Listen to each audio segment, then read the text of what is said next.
And then lastly, this is just some of the reflections I had from reading the book.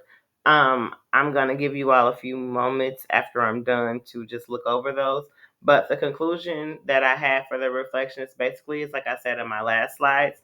While reading the book or listening to the book, because I did the audio version, I more more so was able to make more connections from my childhood to the students that I work with now and seeing if the conditions have changed.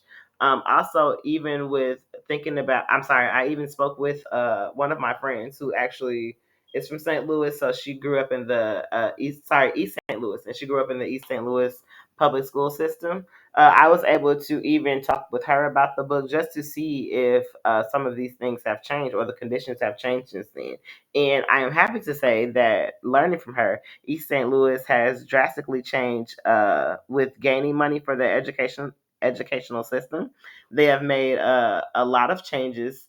So they have way more funding, specifically for things like East St. Louis High School. They have more funding. Like as I said, they are able to get more scholarships. They have more people coming out for scouting. The school has more um, equitable after school programs that benefit the students. They even help them with not job placement, but they are connected to great mentors. So I was happy to hear about that because that's a drastic change from the beginning of Kozol's book.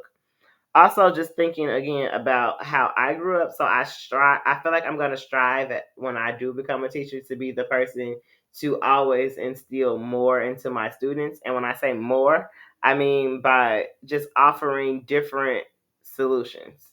Yes, this may be where you are now, but we're not going to get stuck at this point. I want to try to always make learning fun, class fun, so that my students are able to make real world connections and go home and use these uh, things as thinking points and help and hopefully make better decisions in themselves as they grow older.